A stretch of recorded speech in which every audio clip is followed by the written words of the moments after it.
کیا خوبصورت دین ہے ہمارا. ہم نے اپنے بچے کو دین کی طرف نہیں لگایا. اگر ہم بچے کو دین کی طرف لگا دیتے، دین اس کو ہماری خدمت کی طرف لگا دیتے. ہم بچے کو قرآن و حدیث سکھاتے، قرآن و حدیث اس کو ہماری خدمت سکھا دیتے. ہم آج یہ جو تکلیف اٹھا رہے ہیں، اس کی ایک وجہ یہ بھی ہے کہ بچہ ہم نے دین سے دور کر دیا.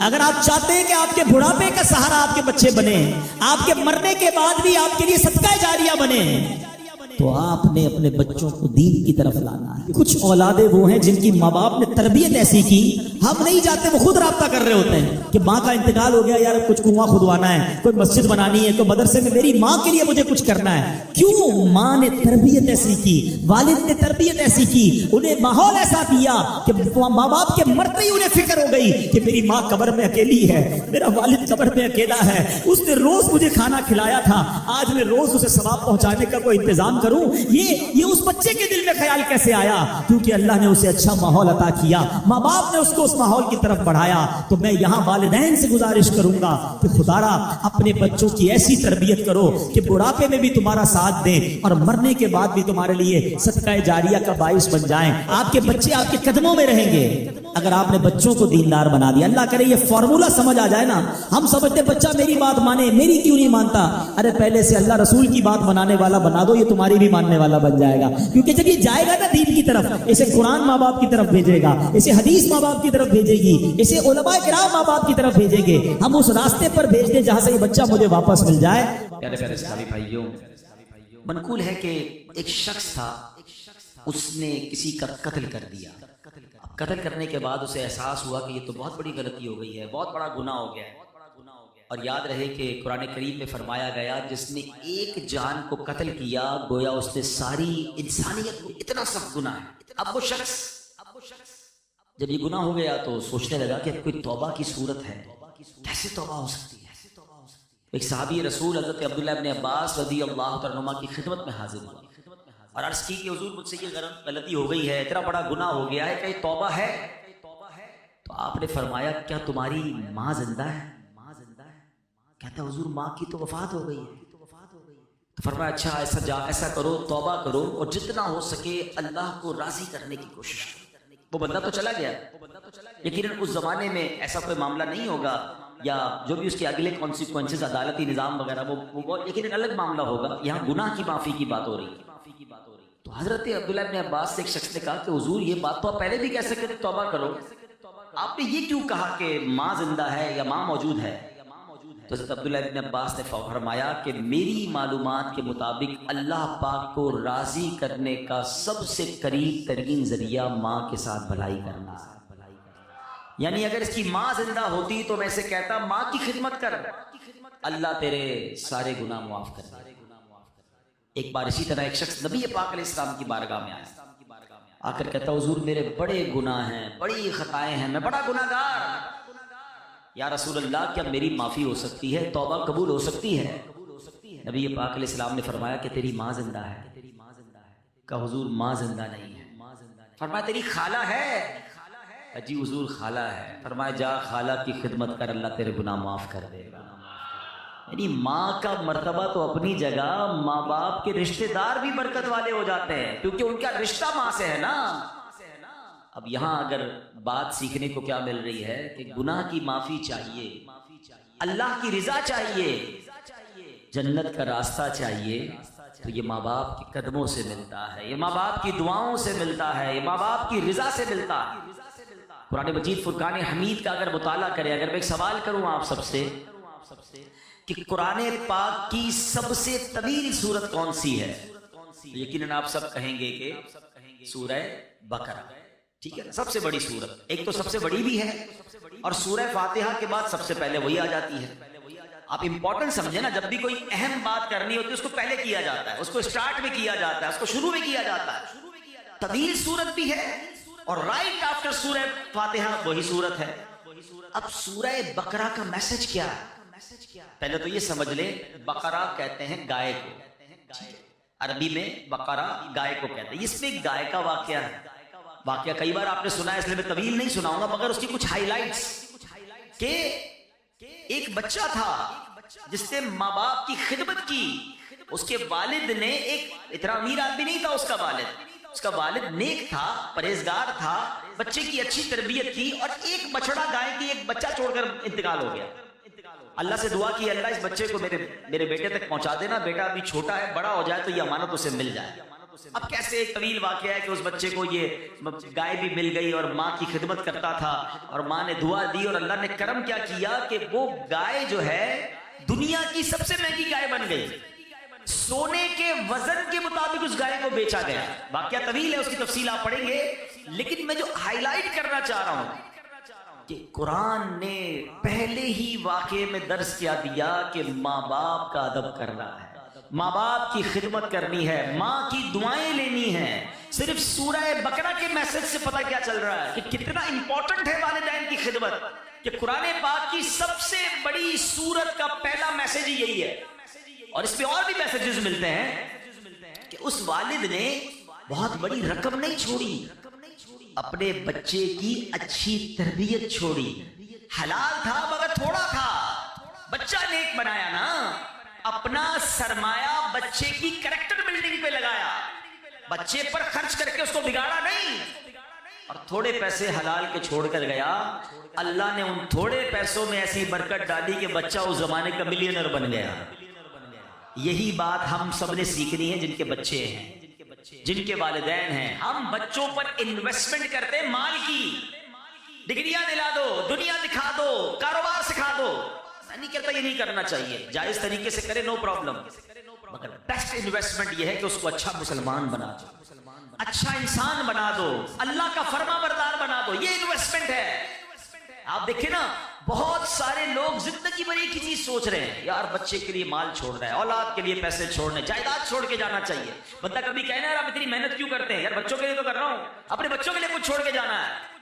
ارے اللہ کے بندوں، پہلے یہ چیک کرو حلال چھوڑ کے جانا ہے یا حرام چھوڑ کے جانا ہے؟ اچھا کروڑوں روپے چھوڑے، بچوں کو نیکی نہیں سکھائی، سخاوت نہ سکھائی، توکل نہ سکھایا، ماں باپ کا ادب نہ سکھایا، اللہ رسول کی محبت نہ سکھائی، آپ کے مرنے کے بعد وہ کروڑوں روپے شراب میں، جوئے میں، ہم نے دیکھا اربوں پتی باپ کا انتقال ہوا، اتنے سارے پیسے چھوڑ کر والد گیا مگر دین نہ سکھایا، وہ پیسے جوئے میں، شراب میں، بیکار باتوں میں لٹائے، بچہ پھر بینکرپٹ ہوا، گھر بھی بک گیا، مقروض ہو گیا۔ ہم نے ایسے بھی دیکھے کہ ماں باپ زیادہ پیسے چھوڑ کے نہیں گئے مگر تربیت اچھی کر کے گئے، اللہ کو راضی کرنے کا ذہن دے کر گئے۔ بلکہ چلیں یا جتنے بیٹھے ہیں نا اسی کو دیکھ لیں، اب اپنی مثال لے لیں، میں اپنی مثال لیتا ہوں۔ ہمارے ماں باپ نے ہمارے لیے جتنے پیسے چھوڑے، کیا اللہ نے اس میں برکت نہیں ڈال دی؟ کئی ایسے جو اس سے آگے بڑھ گئے۔ کیسے آگے بڑھ گئے؟ ماں باپ کی دعائیں تھیں اور آپ نے کچھ اچھے کام کیے، ماں باپ نے سکھایا تھا۔ سمجھ رہے نا بات کو؟ تھوڑے پیسے اللہ نے آپ کے بھی بڑھا دیے، ایسے بہت سارے ہیں کہ ماں باپ کے ورثے میں اتنے پیسے نہیں ملے مگر ماں باپ نے نیکی سکھائی، سخاوت سکھایا، اللہ کی راہ میں خرچ کرنا سکھایا، اللہ نے اس تھوڑے مال میں، کیونکہ وہ اچھا پیسہ تھا، اللہ نے اس میں برکت ڈال دی۔ This is the message of سورہ بقرہ۔ لیگیسی میں کیا چھوڑنا ہے آپ نے؟ اپنے بچوں کو نیک بنانا ہے۔ میں اپنے بیان میں ایک بات کہا کرتا ہوں، اپنے بچوں کو کچھ نہ کر سکو نا تو کم از کم 5 وقت کا نمازی ضرور بنا دے۔ ہاں اس کی برکت پتہ کیا ملے گی؟ اس کی برکت سنیے، اگر آپ کا بچہ، آپ کا بیٹا، آپ کی بیٹی 5 وقت کی نمازی ہے نا، تو جب آپ دیکھیں ماں باپ کو مرنے کے بعد کیا چاہیے؟ نیک اعمال زندگی کے بعد منقطع ہو جاتے ہیں، اعمال نامہ ڈسکنٹینیو۔ حدیث میں آتا ہے جب بندہ انتقال کر جاتا ہے اس کا اعمال نامہ بند ہو جاتا ہے سوائے 3 چیزوں کے، فرمایا علم جو باقی رہتا ہے، صدقہ جاریہ، اور نیک اولاد جو اس کے لیے دعائے مغفرت کرے۔ اب میری اولاد میرے لیے دعا کرے گی کہ نہیں مجھے پتا نہیں، اب اتنی بیزی ہو گئی ہے نیو جنریشن، لیکن اگر میں نماز ہی بنا گیا اس کو، ہر نماز میں التحیات میں جب وہ بیٹھے گا، میرا بیٹا ہے یا میری بیٹی ہے، اسٹیٹس دیکھیں، وضو میں ہوگا، قبلہ رو ہوگا، نماز میں ہوگا، اور اللہ سے کہے گا ربنا اغفر لی ولوالدی وللمؤمنین یوم یقوم الحساب۔ فجر پڑھے گا تو مجھے تحفہ ملے گا، ظہر پڑھے گا تو مجھے تحفہ ملے گا، بلکہ ہر وہ رکعت جس پہ قاعدہ اخیرہ کرے گا میری اولاد مجھے دعا دے رہی ہے۔ اور اولاد کی دعا کبھی کبھی کیسے مقبول ہوتی ہے؟ حضرت عیسیٰ علیہ نبینا علیہ الصلوۃ والسلام ایک بار کسی قبر کے پاس سے گزرے، دیکھا قبر پر عذاب ہو رہا ہے، اللہ کے نبی تھے نا، اللہ نے ایسی نگاہیں دی تھی، قبر کے اندر کے احوال جان لیے۔ تھوڑے عرصے کے بعد آئے، دیکھا قبر میں انوار و تجلیات کی بارش ہے، اے اللہ یہ معاملہ کیسے؟ یہ بندہ ایسے نورانی قبر میں کیسے ہو گیا؟ کچھ دنوں پہلے تو عذاب ہو رہا تھا۔ ارشاد ہوا اے عیسیٰ جب یہ مرا تھا نا بڑا گناہگار تھا، اس پر اسی لیے عذاب ہو رہا، مگر اپنی بیوی کو پریگننٹ چھوڑ کر، حاملہ چھوڑ کر مرا تھا۔ اب کچھ عرصے بعد اس کی بیوی کے یہاں اولاد ہوئی، بیٹا ہوا۔ اے عیسیٰ وہ بیٹا 5 سال کا ہو گیا، جب 5 سال کا ہوا تو مدرسے میں گیا، قاری صاحب نے کہا پڑھو بسم اللہ الرحمن الرحیم، بچے نے پڑھا بسم اللہ الرحمن الرحیم۔ اے عیسیٰ مجھے شرم آئی کہ جس باپ کا بیٹا زمین کے اوپر رحمان اور رحیم کہہ کے مجھے پکار رہا ہے، اس کے والد کو زمین کے اندر میں عذاب دوں، اس کے بیٹے کے بسم اللہ پڑھنے کی برکت سے میں نے باپ سے عذاب کو دور کر دیا۔ ہائے ہائے، مبارک ہو ان کو جن کے بچے حافظ ہیں، مبارک ہو ان کو ان کے جن کے بچے عالم ہیں، مبارک ہو ان کو جن کے بچے نمازی ہیں۔ ارے ایسی اولاد چھوڑ کے جانا ہے جو مرنے کے بعد ہمارے لیے صدقہ جاریہ کا باعث بنے۔ سورہ بقرہ کا میسج ہی یہی ہے، پیسے چھوڑنے کی فکر چھوڑ دو، اگر اللہ نے اسے نیک بنایا ہے نا تو اس کو اللہ غیب سے مدد کر دے گا، آپ کے تھوڑے مال میں برکت ڈال دے گا۔ جتنی اسٹرگل اس کے لیے مال چھوڑنے کی کرتے ہیں، اس سے زیادہ کوشش کریں کہ اس کی اچھی تربیت کر کے جائیں۔ اب قرآن کی بات ہو رہی ہے، ہم نے ماں باپ کا ادب کرنا رب نے قرآن میں، جیسے سورہ بقرہ کی ہم نے بات سنی، اور ایک بار نہیں، قرآن میں جا بجا والدین کے ساتھ اچھا سلوک کرنے کا درس دیا گیا۔ اللہ قرآن میں فرماتا ہے وَبِالْوَالِدَيْنِ احسان، ترجمہ کنز العرفان، اور ماں باپ کے ساتھ بھلائی کرو۔ اچھا، قرآن پاک کا ایک بڑا خوبصورت اسلوب ہے، بہت پیارا اسٹائل ہے۔ کئی مقامات ایسے ہیں جہاں اللہ نے اپنی عبادت کا درس دیا، ساتھ ہی اس کے بالکل لگو لگ اللہ نے والدین کے ساتھ نیکی اور بھلائی کا حکم ارشاد فرمایا۔ ایک آیت میں فرمایا وَقَضَىٰ رَبُّكَ أَلَّا تَعْبُدُوا إِلَّا إِيَّاهُ وَبِالْوَالِدَيْنِ إِحْسَانًا، اور تمہارے رب نے حکم فرمایا کہ اس کے سوا کسی کی عبادت نہ کرو اور ماں باپ کے ساتھ اچھا سلوک کرو۔ 21ویں پارے میں فرمایا أَنِ اشْكُرْ لِي وَلِوَالِدَيْكَ، کہ میرا اور اپنے والدین کا شکر ادا کرو۔ ایسا کئی مقامات پر ہے، اللہ نے اپنی عبادت کا ذکر کیا، رائٹ آفٹر اللہ نے والدین کے ساتھ بھلائی کا، والدین کے ساتھ شکر کا، والدین کے ساتھ اچھا برتاؤ کرنے کا حکم دیا ہے۔ میرے پیارے اسلام، اس کی وجہ کیا ہے؟ ریزن سمجھنا ہے نا کہ اللہ نے بالکل اس کے ساتھ کیوں بیان فرمایا۔ مفتی احمد یار خان نعیمی علیہ رحمت الرحمان اس کی 2 وجہ بیان فرماتے ہیں۔ کہتے ہیں پہلی تو یہ کہ ماں باپ فیض الہی کا پہلا واسطہ ہے۔ ہاں، یعنی بندے کو اللہ پاک کی جو بھی نعمتیں حاصل ہوتی ہیں نا وہ پیدائش کے بعد ملتی ہیں۔ یعنی میں پیدا ہوا تو پھر سب کچھ مجھے ملا نا، میں پیدا ہی نہ ہوتا، میرے ماں باپ نہ ہوتا تو میں پیدا ہی نہ ہوتا۔ آج میں دنیا میں ہوں کس کے سبب سے ہوں؟ ماں باپ کے سبب سے ہوں۔ اچھی صورت ہے، دولت ہے، عزت ہے، شہرت ہے، رزق ہے، نعمت ہے، سانس ہے، واٹ ایور مجھے اللہ کی نعمتیں ملی جب میں دنیا میں آیا، تو ماں باپ واسطہ ہیں کہ اس کے ذریعے میں دنیا میں آیا، تو سبحان اللہ یہ ساری نعمتیں ملنے کا ایک واسطہ تو والدین اس طرح ہو گئے۔ دوسری بات مفتی صاحب فرماتے ہیں کہ ماں باپ کے جو ہم پر احسانات ہوتے ہیں نا، جو انعامات ہیں، ان انعامات اور احسانات میں ایک بڑی خوبصورت مشابہت اللہ پاک کے احسانات کے ساتھ ہے۔ اب وہ کیا ہے؟ اللہ پاک اپنے بندوں کو پالتا ہے، نعمتیں عطا فرماتا ہے، بارش برستی ہے، پھول کھلتے ہیں، سبزے اگتے ہیں، دانے لگتے ہیں، اناج بنتا ہے۔ یہ سارا نظام زندگی اللہ پاک نے بنایا کس کے لیے؟ اپنے بندوں کے لیے۔ کیا معاذ اللہ اس میں اللہ کی کوئی لالچ ہے؟ اللہ کو ہم سے کچھ چاہیے؟ بے لالچ عطائیں ہیں نا اس کی۔ اللہ نے قرآن میں فرمایا ما اريد منهم من رزق وما اريد ان يطعمون ان اللہ هو الرزاق ذو القوة المتین۔ ترجمہ کنز العرفان، میں ان سے کچھ رزق نہیں مانگتا اور نہ یہ چاہتا ہوں کہ وہ مجھے کھانا کھلائیں، بے شک اللہ ہی بڑا رزق دینے والا، قوت والا، قدرت والا ہے۔ اللہ بانٹتا ہے، اللہ عطا کرتا ہے، اللہ کو ہم سے کوئی طلب نہیں، یہ اللہ کی شان ہے۔ مگر اللہ نے ماں باپ کو کیسا بنایا ہے کہ ماں باپ بچے سے لالچ نہیں کرتے۔ ماں باپ کو کوئی لالچ نہیں ہوتی کہ اس کو کھلائیں پلائیں، اپنے پیٹ کاٹ کے اس کو بڑا کریں، اس کو سردی گرمی سے بچائیں، اس کو جناب دوائیں دلائیں۔ بعض اوقات بچے بڑے ہو کر کوئی ماں باپ کی خدمت نہیں کرتے۔ لوگ ہو سکتا ہے کسی کے ذہن میں خیال آئے کہ جناب آج کل تو ماں باپ بچے کو اس لیے پالتے بڑا ہو کے کما کے دے گا۔ ارے مجھے بتاؤ، اگر یہ بات ہے تو پھر معذور بچوں کو ماں باپ کیوں پالتے ہیں؟ ماں باپ کا پیار بے لالچ ہے۔ دنیا میں جو بے لوس پیار ہے، انکنڈیشنل لو اگر کوئی کرتا ہے تو وہ ماں باپ کرتے ہیں۔ میں نے بڑی پیاری بات پڑھی، دنیا میں ایک ہی بندہ ہے ہماری اور آپ کی زندگی میں ایک ہی بندہ ایسا ہوتا ہے جو یہ چاہتا ہے کہ یہ مجھ سے بھی آگے بڑھ جائے، اور پتہ ہے کون ہوتا ہے؟ وہ ہمارا والد ہوتا ہے۔ والد ہمیشہ یہ چاہتا ہے کہ میں جہاں تک پہنچا ہوں نا میرا بیٹا اس سے آگے پہنچ جائے۔ دنیا میں اور کون چاہتا ہے بھائی آگے بڑھ جائے؟ اتنا انکنڈیشنل پیار ماں باپ کرتے ہیں، اپنی تکلیفیں اپنی۔ اچھا پھر ماں باپ کو اللہ نے کیسا پیارا رشتہ ہمیں کیسا دیا ہے، اگر ہم سمجھے نا، ہم جب پیدا ہوئے نا، اب آپ کے گھر میں بھی بچے پیدا ہوئے ہوں گے، اچھا میری باتیں ان کو جلدی سمجھ آئیں گی جو اب خود ماں باپ بن گئے۔ ہمیں بھی یہ اس وقت سمجھ نہیں آتی تھی، جب خود ماں باپ بنے تو زیادہ سمجھ آئی۔ بچہ پیدا ہوتے ہی سب سے زیادہ فریجائل ہوتا ہے بچہ، بالکل جس کو کہیں چھوئی موئی ہوتا ہے نا، کتنی بیماریاں اس پہ حملہ آور ہو رہی ہیں۔ اب اس بچے کو 2 خادم چاہیے 24/7، چھٹی نہیں ہے ان خادمین کی۔ جو اس کی باڈی ہے نا، اس کی ریکوائرمنٹ کیا ہے کہ اس کو 2 ایسے خادم چاہیے۔ ایک خادم وہ چاہیے جو اس کے ساتھ ہر وقت چپکا رہے، اس کی گندگی صاف کرے، اس کو کپڑے پہنائے، اس کی مالش کرے، اس کو تیل لگائے، اس کو کھانا کھلائے، دودھ پلائے، واٹ ایور اس کی نیڈ ہے، سونا جاگنا اسی کے ساتھ، تبھی وہ بچہ آہستہ آہستہ گرو کرے گا۔ اور دوسرا خادم اس کو وہ چاہیے کہ جو اپنا مال خرچ کرے، اپنے پیٹ، کیونکہ تمام چیزوں کے لیے پیسے چاہیے گے۔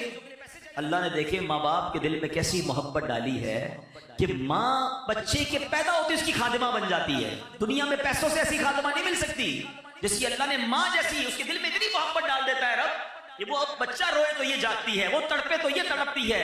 ارے اس کے رونے میں اسے پتہ چل جاتا ہے کہ پیٹ میں درد ہو رہا ہے یا کان میں درد ہو رہا ہے۔ اور والد کیسا بے لوس خرچ کرتا ہے کہ آدھی رات کو ہاسپٹل لے جانا ہے، آدھی رات کو ماں کہتی بچے کے لیے دودھ لے کر آؤ، فلاں دوائی لے کر آؤ، وہ سارے کام چھوڑے گا، اپنے دودھ پیتے بچے کے لیے یہ سب چیزیں کرتا ہے۔ سوچے یہ دل میں ڈالا کس نے؟ یہ اللہ نے میری اور آپ کی پرورش کا انتظام کیا ہے۔ یہ ماں باپ کے احسان ہیں ہم پر جو انہوں نے ہمارے ساتھ بچپن سے اب تک کیے۔ اور جب ہی رب فرماتا ہے شکر ادا کرو میرا اور شکر ادا کرو اپنے والدین کا۔ اے میرے پیارے اسلامی بھائیوں، نبی پاک علیہ السلام کی بارگاہ میں عرض کی گئی یا رسول اللہ سب سے فضیلت والا عمل کون سا؟ یہ بہت سارے اسلام میں بیٹھے ہیں اور ماشاءاللہ نیک نمازی ہیں، نیکی کرنے کا جذبہ بھی ہوتا ہے، ہم بھی چاہتے ہیں کہ فضیلت والا عمل بتا دیں۔ ایک صحابی رسول نے سوال کیا یا رسول اللہ سب سے زیادہ فضیلت والا عمل کون سا؟ فرمایا الصلاۃ علی وقتہا، یعنی نماز کو اس کے وقت پر ادا کرنا۔ پھر پوچھا یا رسول اللہ اس کے بعد دوسرا سیکنڈ پسندیدہ عمل؟ فرمایا ثم بر الوالدین، اس کے بعد والدین کے ساتھ بھلائی کرنا سب سے پسندیدہ۔ یہ اتنی بڑی نیکی ہے، یہ پسندیدہ عمل پہ بھی ٹاپ لسٹ پر ہے۔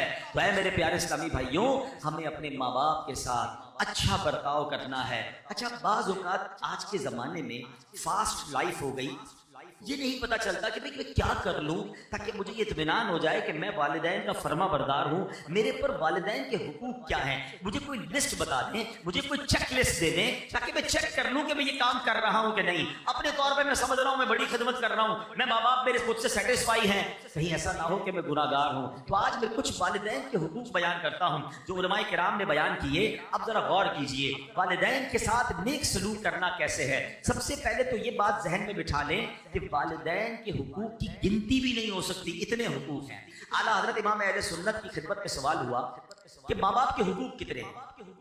سیدی اعلیٰ حضرت امام اہل سنت نے کمال کا جواب دیا، فرمایا والدین کے اتنے حقوق ہیں کہ پورے کرنا ناممکن ہے، یہاں تک کہ اگر والدین وفات پا جائیں اور بیٹا انہیں دوبارہ زندہ کرنے کی طاقت رکھتا ہو تو دوبارہ زندہ کرے، یہ بھی ان کے حقوق میں شامل ہے۔ تو یہ تو کر ہی نہیں سکتے ہم تو ان سے پیدا ہوئے ہیں نا، ہم ان کی وفات کے بعد ان کو پیدا نہیں کر سکتے، زندہ نہیں کر سکتے۔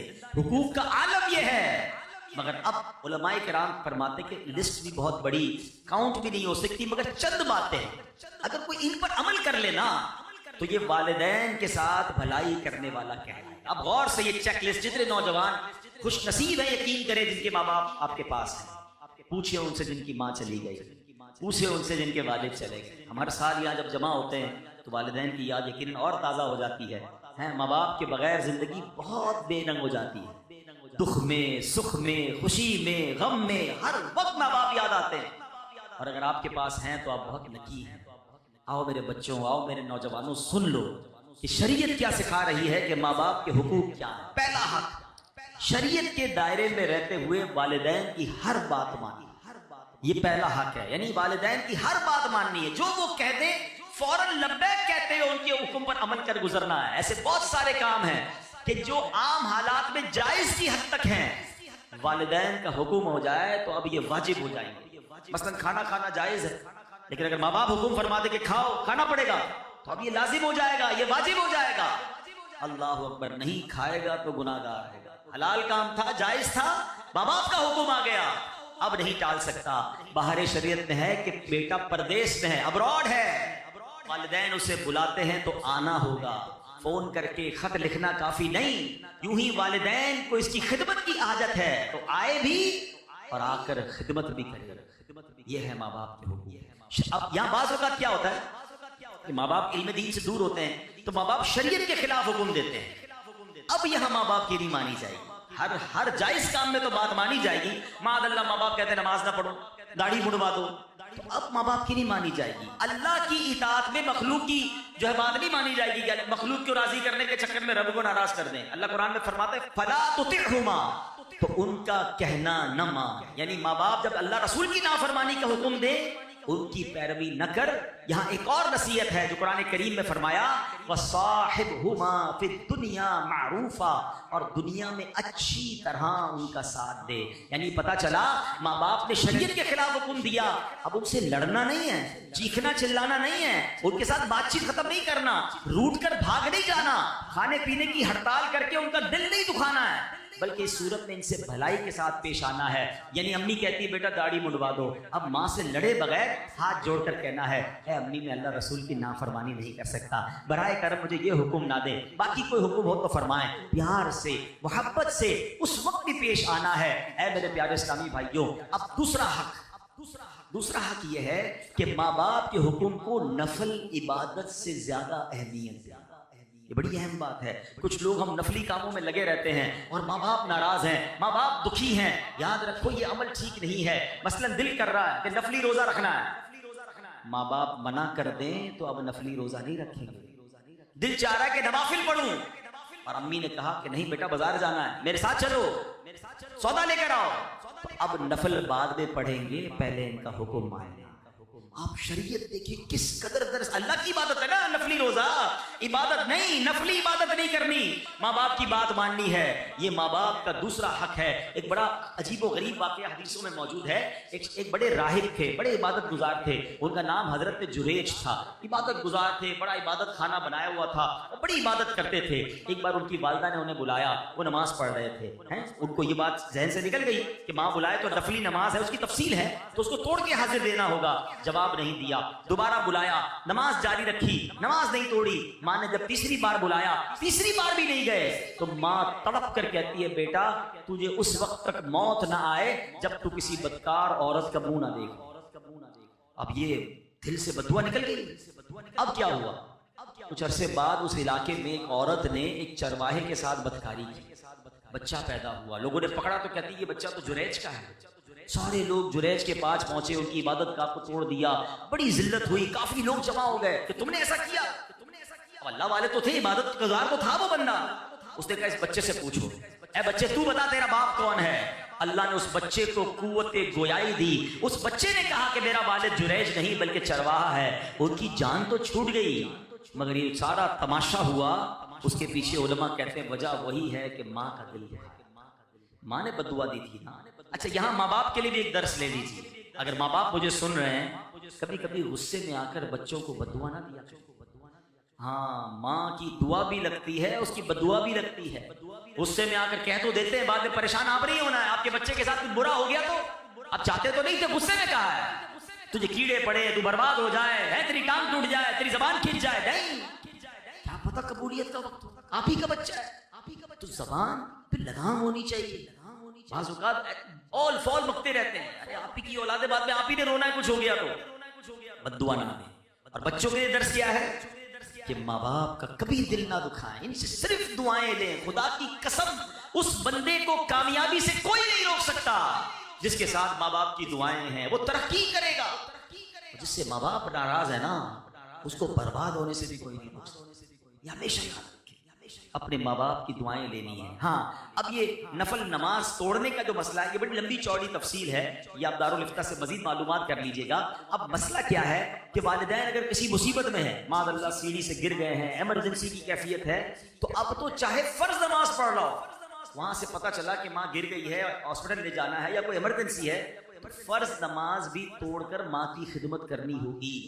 ہاں ایسی ایمرجنسی نہیں ہے تو اب ماں کی پکار پر فرض نماز نہیں توڑ سکتے. ہاں نفل نماز پڑھ رہے ہیں اور امی ابو کو معلوم بھی نہیں کہ بیٹا نفل پڑھ رہا ہے, ایسی حالت میں وہ آواز دیں تو نفل نماز توڑ کر ان کی خدمت میں حاضر ہو جانا ہے. اور اس کی مزید ایک تفصیل بھی ہے, لیکن بتانا یہ چاہ رہا ہوں کہ سوچیں ماں باپ کا لیول کیا ہے, ہم پر ذمہ داری کتنی بڑی ہے کہ ہم ان کی اطاعت کریں. اے میرے پیارے صاحب, تیسرا ماں باپ کا حق کیا ہے کہ ان پر خرچ کریں, ان کے کھانے پینے کا بہترین انتظام کریں, جوتے کپڑے وغیرہ خرید کر دیں, حسب استطاعت پھل وغیرہ پیش کرنا, استغفار کرنا, توبہ کرنا, گناہ یاد کر کے شرمندہ ہونا, یہ اللہ کو کتنا پسند ہے. ایک سبحان اللہ, اس کے بارے میں چند برکتیں آپ کو بیان کرتا ہوں. بڑی عظیم برکت یہ ہے, اس کی بدولت بندے کا تنگی اور غم دور ہو جاتا ہے. حدیث پاک میں ہے, جو ہمیشہ استغفار کرتا رہے اللہ پاک اس کے لیے ہر تنگی سے نکلنے کا راستہ بناتا ہے, ہر فکر و غم سے اسے خلاصی عطا فرماتا ہے. اس کی ایک برکت یہ بھی ہے کہ ایسے